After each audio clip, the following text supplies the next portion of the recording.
mbokki Sénégal mbokki Cambérène lay Mamadou Mactar maa ngi leen di nuyu kenn ku nekk ci turam ak santam di leen inditel benn ndaanaan ci ndaanaan yi ci partout à travers du monde entier ñi ko wax Liba Seck mu nekk économiste de formation tey moom la dal fi nga xamante ni mooy Sam TV Gaïndé de l'actualité Liba Seck salaamaaleykum. maaleykum salaam El Mat ñu ngi leen nuyu di nuyu mbokki téléspectateurs yi lay seetaan yëpp di la suivre.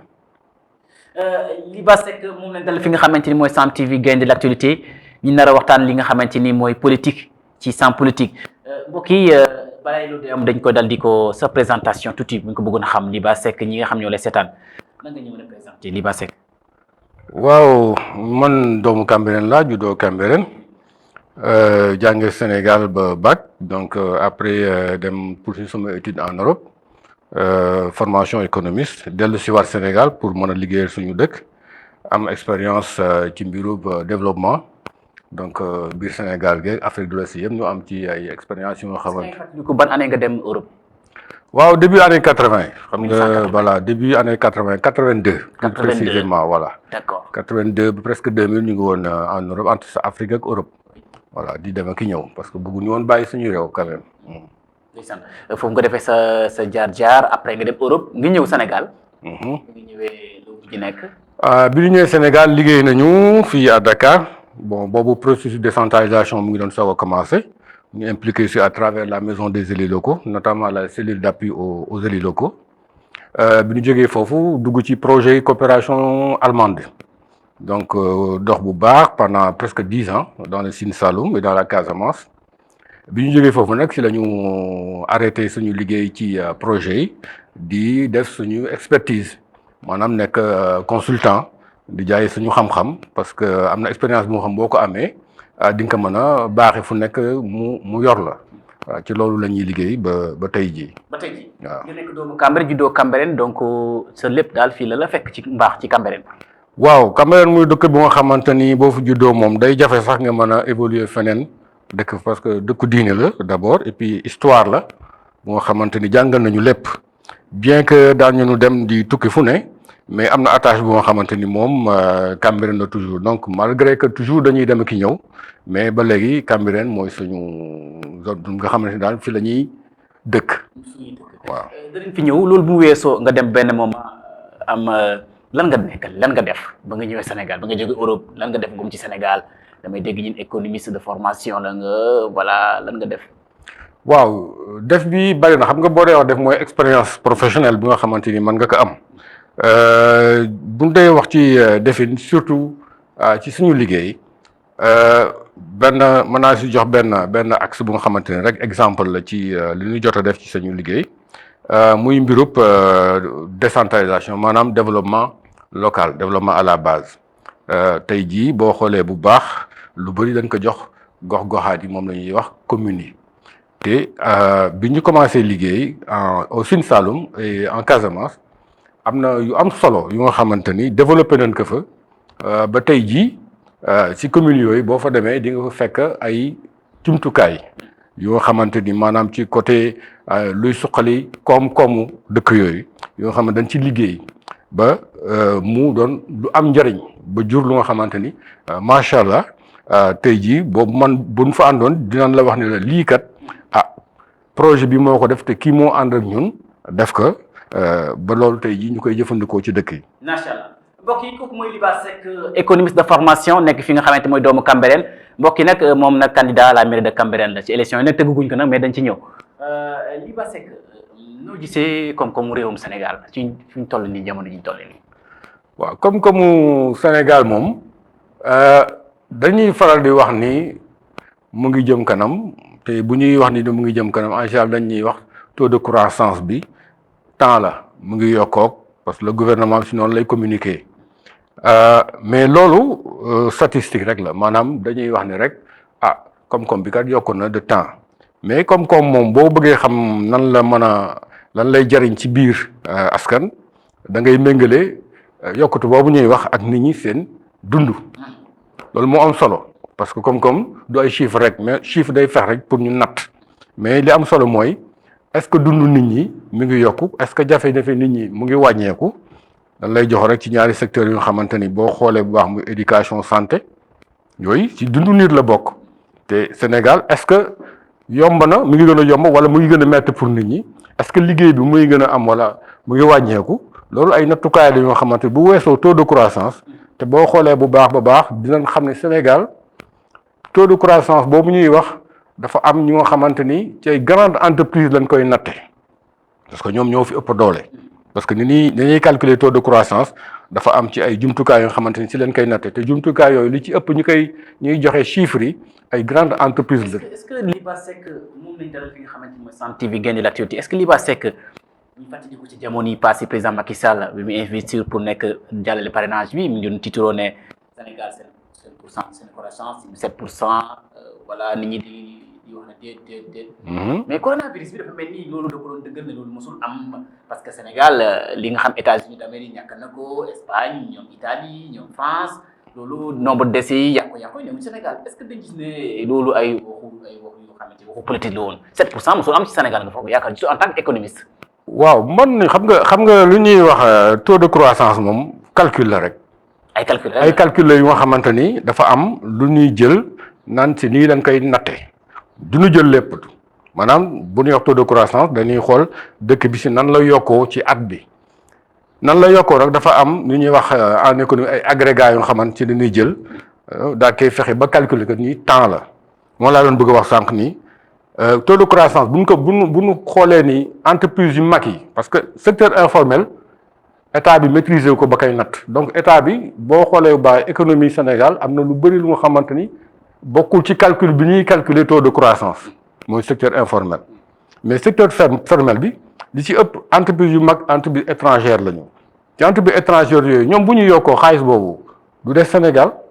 xaalis boobu day dellu donc même bu ñu yokkoo sax xaalis bi nga xamante ni moo yokk lu ci bëri du des Sénégal day dellu fa nga xamante ni ñoom moom entreprise si ñoom ñoo koy jëriñoo donc pour ñun Afrique lu ci bëri taux de croissance yi ñuy wax du taux de croissance yoo xam day refléter yokkute koom-koomu dëkk bi. dëgg la di ñëw ba tey ci réewum Sénégal gis nañ ne jeunesse yu bëri amuñ liggéey. voilà ci secteur formel bi secteur informel bi kenn ku nekk da ngay demal sa bopp voilà nga gis benn caméraman bi wala gis ki nga xamante ne jaaykatu journaux bi. wala jaaykatu habillage bi ñoom loolu lañ yaakaar est-ce que réewum Sénégal diggantaan Liba Seck en tant qu'économiste am na liggéey. liggéey bi fi ëpp daal mooy liggéey bu nga xamante ni mooy secteur informel buñ dee wax dëgg mooy li ngay wax ni nit ku nekk yaay jéem a xool nooy débrouiller rek pour créer répondre à un besoin bu population bi am gis nga ni boo ma ubbee fii magasin nit ñi dinañ ñëw jënd portable wala dinañ ñëw réparer portable nga créer ko donc auto emploi lañ ko tuddee mais bu fekkee ni création d'emploi rek la ñuy wax dëgg dëkk bi bariwul ko lool te li koy firndeel mooy boo xoolee bu baax ñu nga xamante ni ñooy génn ci école yi macha allah léegi jeunesse bi ñëpp ngi jàng ñu ngi diplôme yaa ngi ñëw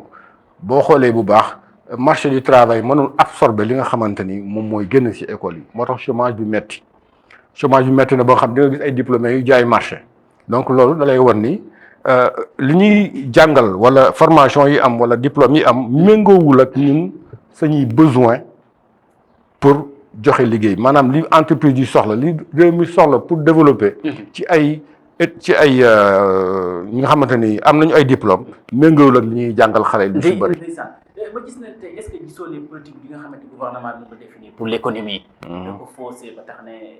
Sénégal sentir boppam ne am na ministère bu yore comme réewum Sénégal parce que politique bi jaar yoon gisoo loolu. waaw ñun de li ñuy remarqué ci ministère de l'économie et des finances sax bu dee ministre des finances moom lu ci ëpp nu ñuy fexe ba amee ay recettes mooy seen priorité te recette moom yaa ngi koy jël ci activité économique. oui donc maanaam droit de port boo fa demee di nga fay taxes yi bëri impôts yi. moo tax saa yu ñu soxlaa xaalis rek dañuy yokk ay taxes. donc bu dee économie bi tamit politique économique bu claire bu ñuy wax di Sénégal lii mooy politique économique moom envers les entreprises en travers le secteur privé de l'agriculture gisuñu visibilité dañuy gis rek ay plan wala ay projets yu nga xamante day ñëw mais gisuñu lu nga xamante ni daal damay joxe exemple secteur agricole bi chaque année on répète les mêmes politiques maanaam joxe semence subventionné engrais te qualité bi quantité bi doy na waar après campagne de commercialisation te ñi nga xamante ni ñooy acteurs agricoles duñ ci gis seen bopp parce que boo demee ci dëkk yi nga xamante ni ñoom ñooy bay doo gis yokkute foofu. au contraire da nga gis pauvreté bi di gën a yokku. donc buñ dee wax peut-être succès gisuñu ko bu dee échec la gën a jege parce que bu fekkee ne yaa ngi def politique te impact yi nga xamante ni moom nga ci yaakaar pour ñuy yokkute loolu amul. donc échec la tudd. donc ñun daal plus politique de recette fiscale ak yu demee noonu. moom la ñu ëpp ci li ñuy gis ci état bi ni muy doxaleeg nit ñi. dëgg la voilà. tey ba gis loolu li mel ni ci réewum Sénégal liggéey amul fii coronavirus bi ñëw gën a indi jafe-jafe yu bëri yi moo waral tey jeunesse bi yëpp. di fépp pour dem ci réew yi est-ce que gis nga ne loolu mooy solution bu nekk meilleure et que yow jàppoo ni ne le fait que Sénégal dafa mos yàgg di malade. ci koom-koom ñàkk liggéey moo waral jeunesse bi dal di. fépp ne dañu bëgg dem ci immigration clandestine. waaw defe naa analyse bu ne mën nañ ko am ci biir phénomène immigration bi psychologue yi wax nañ ci sëriñ si wax nañ ci mais li am solo mooy li ñu mën a jàpp ni lan moo causé li tax nit di jógee ci këram di wuti feneen lu mu suturloo loolu mooy question fondamentale te loolu xale yi bi nga amoon fii lu nga xam mën na ci suturloo doo dugg ci gaal di dem. parce que kenn demul parce que da nga bëgg a dem nii rek donc defe naa ni wax ji Sénégal analyser guñu ba teg vraie cause yi pour mën a attaquer parce que souvent da ngay gis ay analyses yu nga xamante ni sax dañuy jox tort wala ñu attaquer ñi nga xam ne ñoo def immigration bi mais li wóor ba wóor mooy ñun am na lu bëri lu jaxasoo ci suñu dëkk lu bëri ay valeurs ngi ci biir ay valeurs parce que am na lu nga xamante ni ci nit ki la. am na lu nga xamante tamit ci mbirum état bi la parce que état bi tamit am na lu nga xamante ni boo gisee nga am dëkk bu nga xamante ni plus de 50% de la population c'est des jeunes te amul benn politique d'insertion des jeunes bu clair lu dul ay structures yu ñuy wax ay DER rek yooyu ay structures yu nga xamante ni peut-être seen moyen d'action c'est très limité par rapport ak besoin bi nga xamante ni moom la politique d'insertion des jeunes di laaj donc yooyu yëpp dafay doon lu nga xamante ni état bi xaw ma dañu comprendre gul phénomène bi nga xamante ni mooy réalité bi nit ñi di dund muy xale yi dañu ñii amuñu formation ñii am nañ formation ñii seen formation doyul donc il y a tellement de paramètres yu nga xamante ni tey jii boo xoolee jeunesse bi moom la ñuy confronté woo pour mën a insérer dans la vie active que dafa laaj tey mais li wóor bu wóor mooy ni ñuy waxee nii di def ay invectives ku nekk di si wax du lu nga xamante mooy régler problème mu phénomène bi am. jërëjëf du lu xamante mooy régler problème bi nga xamante ni mu am loolu mooy kàddu Liba Seck di économiste de formation Liba Sam TV mu ngi dalal ki nga xamante ni mooy Liba Seck formateur nekk économiste de formation Liba Seck nan nga Macky Sall fal na gouvernement bu bees nan nga gisee gouvernement bi ci politique ci Sénégal. en tout cas man de manière personnelle bon duma nit ko xamante ni c'est juste actif dans la politique mais am naa ay point de vue am naa opinion bu nga xamante ni gis naa ko parce que ñun ñu ngi ci dëkk bi xam nañu li fiy dox amuma yaakaar ci politique yi di dox parce que ñun li ñu fiy gis depuis 10 ans 20 ans mooy une répétition des stratégies yu nga xamante ni moom la ñuy politique di ñuy wax politicien di def pour arriver en pouvoir pour asseoir un pouvoir mais dafa mel ni ñoom xooluñu li nga xamante ni nit ñi seen bëgg-bëgg foofu la damay jot rappeler benn fait rek Macky Sall bi muy ñëw pouvoir nit ñi dañu gisoon benn doxalin bu fi amoon malgré que Ablaye Wade mu ngi doon ay investissement pour war nit ñi mu ngi liggéey mais doxalin bi mu doon nekkee woon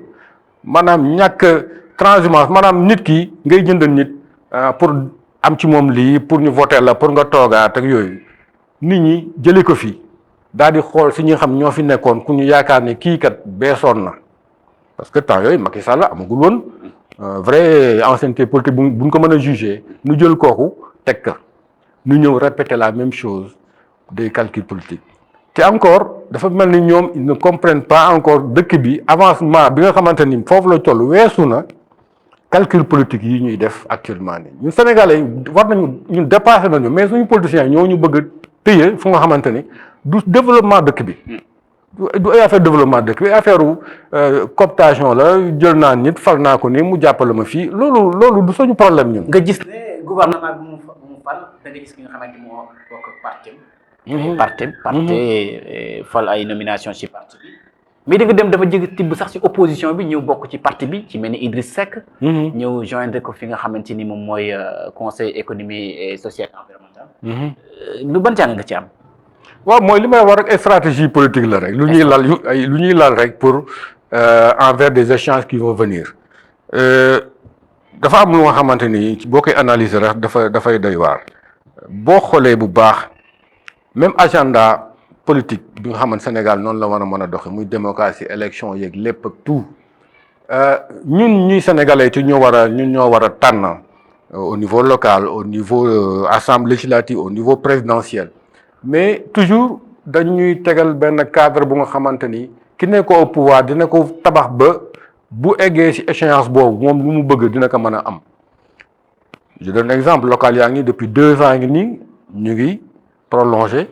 des mandats yu nga xamante ni ñun population ñoo joxe mandat donc kenn warul prolonger mandat yi nga xamante ni population moo ko war a joxe. donc léegi boobu ba léegi pour des calculs politiques ñu ngi arrière ba kenn xamatul tey jii kan la élection di am te amul benn dëkk bu am démocratie bu nga xamante ni les échéances électorales du président moo koy fixé parce que président dañ ko fal pour une durée moom tamit moom moomul dëkk bi population bi ñoom moom dëkk bi ñooy fal donc tey gouvernement bi nga xamante ni moom moo fi nekk nii boo xoolee bu baax da nga naan séddoo pour ëllëg ñu mën a continuer même système bi nga xamante ni moo fiy dox te loolu nit ñi dañoo sonn Sénégalais yi leneen la ñuy aspirer actuellement nii que à des calculs politiques. à des calculs politiques voilà. jamono ji ñu toll nii kenn xamul élection municipale yi kay li koy def. élection présidentielle 2024 lañu yaakaar. Liba Seck dañuy ñëw tey ci Cambérène. lan moo la motiver ba ngeen bëgg a nekk maire Cambérène. waaw li ñu motiver d'abord c'est historique parce que ñun cosaanu Cambérène xam nañ Cambérène li fi amoon ak ni mu doon doxee ba macha allah Cambérène daan gis boppam ci lu bëri Cambérène daan defaru ci au point de vue local ñu dem ba gis ni am na lu manqué lu nga xamante ni tey jii gis dëkk boo gis muy avancé ci développement dafa am leadership lu nga xamante ni ñëpp jiituwuñ dafa am ku ñuy jiital maire dañ ko jiital rek jox ko ay moyens mu war a ànd ak population di liggéey chef de village pareil donc bu ñu demee ba gis yenn problème yu nga xamante ni mu ngi am ci dëkk bi di répété wu te en tant que spécialiste décentralisation ñu gis ni am na benn leadership bu insuffisant wala bu manqué ba tax na ñun développement Cambérène au niveau communal mënul dem parce que leadership boobu wanewul ay capacité yi war ñu mën a amorcer développement commune Cambérène gisuñu ko te defe naa ni du soxla woo sax nekk analyse comme man pour mën a def constat boobu. pour mën a def constat voilà maa ngi dégg ci sa baat bi ngay tudd baatu répétition mais gouvernement bi dafa mel ni ay tànn ni ñoo xam dañuy def répétition dafa mel ni dafa loolu dafa amat Cambérène quoi ay répétition moo fi nekk ci régime u Liba Seck régime Aline Gomis ci Mame Amadou Samb bu ñu nekk ni sax répétition nga gis moo fi nekk ba léegi. non du ma tuddee répétition parce que bii bu ñuy wax ni Liba Seck boobu nga tudd man moom mooy sama pap moom moo nekk le premier maire de Cambérène infrastructure yi ngay gis Cambérène yëpp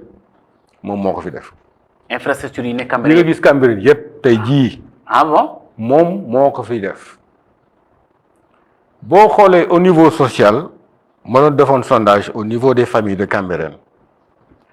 tous ceux qui ont travaillé dans la santé SOTRAC ak yeneen ak yeneen emploi yooyu moom ak ñeneen ñoo xamante ni ñoo nekkoon Cambérène ñu koy wax Baye Mor Sarr ñoom Baye Mbaye Sarr ñooñu nekkoon ay nit ñu bëgg Cambérène wutal ay liggéey may ay bourse bépp étudiant bu doon dem en Europe temps yi te bari woon na ñoo leen may bourse placé ay nit Seydina Kane yal na ko yàlla yërëm ñun ñëpp nga gis promotion boobu bépp nga gis ci liggéey boobu la génne woon après la àll ngi ñoom gëmi si ñoom ñëw ñu def li ñu mën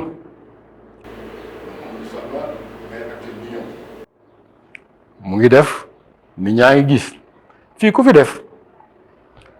du dañuy wax rek ni kii moo mën mais dañuy xool li ngay def lan la jur lan mooy résultat parce que nit du wax rek nit bu jëfee da ngay gis lu mu jëf résultat bi lii la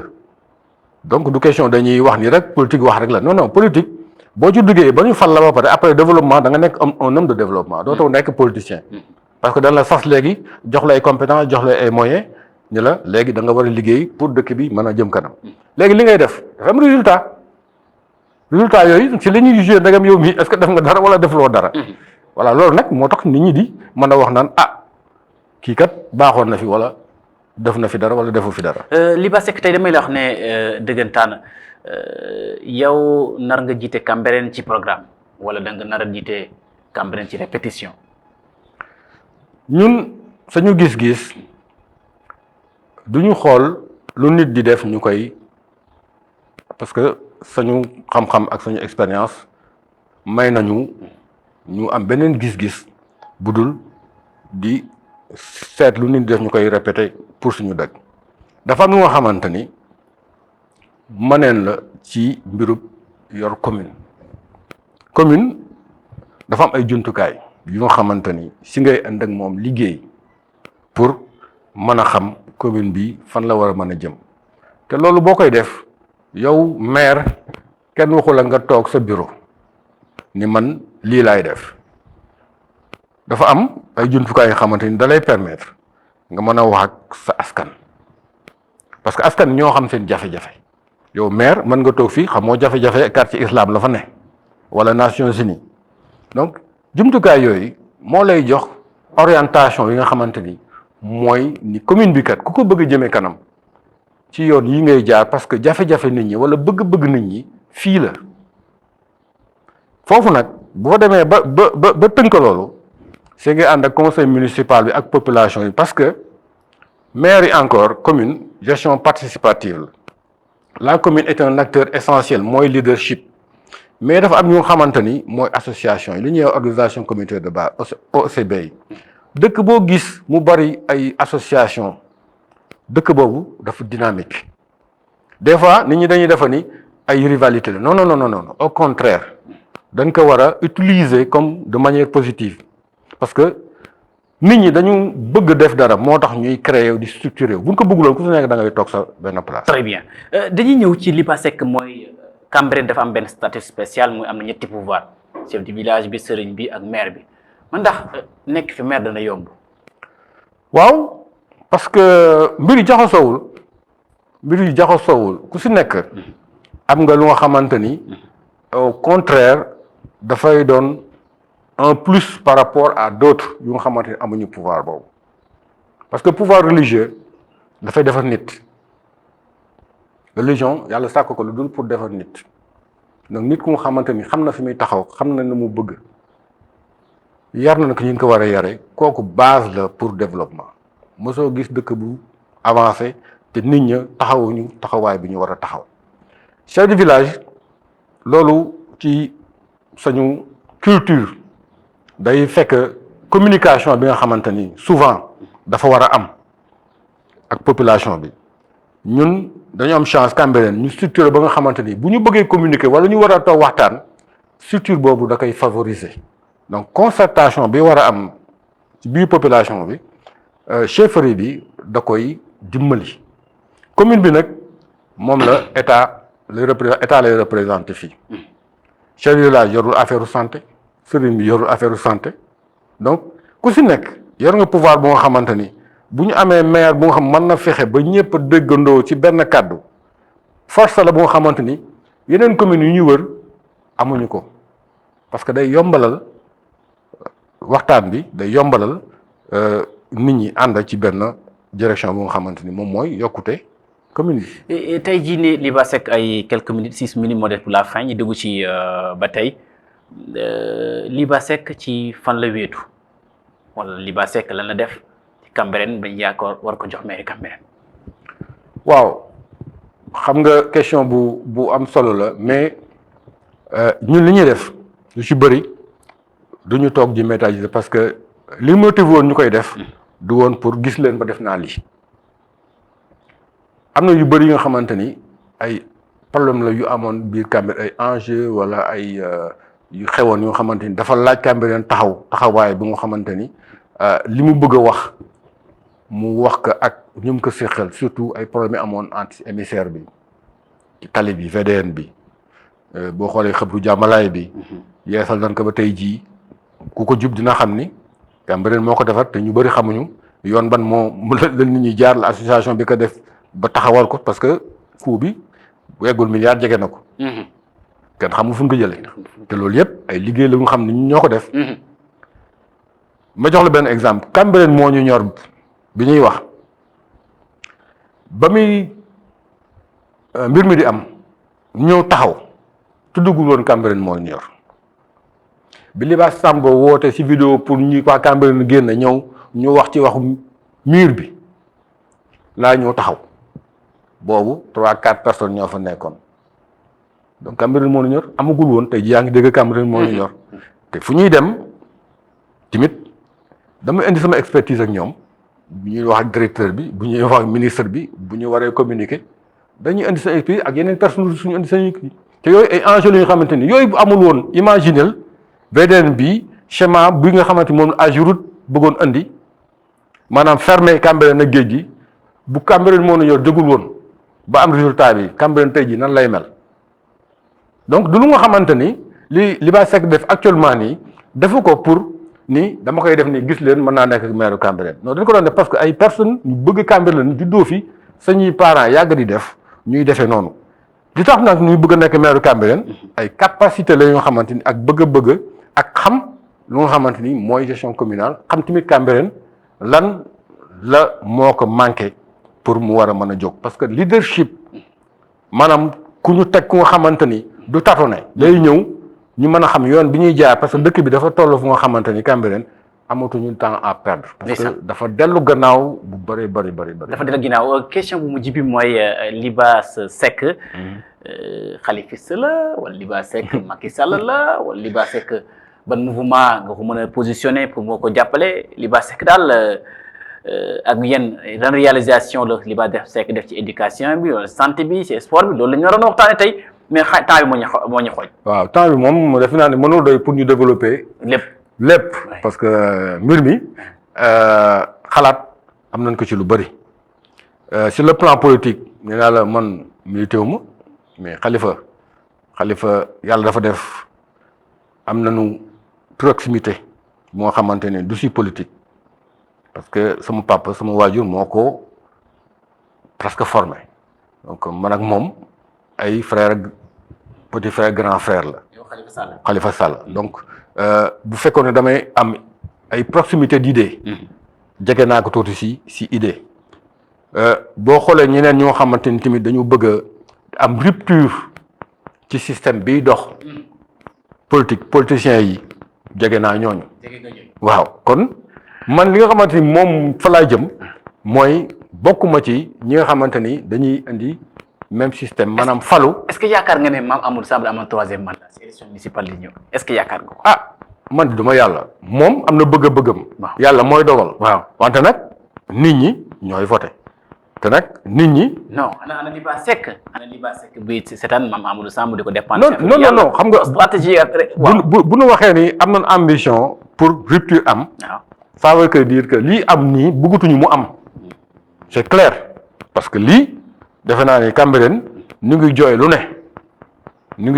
ne gis ngeen ci en matière éducation rek boo xoolee école bi boo xoolee environnement yooyu yëpp ay mbir la yoo xamante ni commune moo ko yor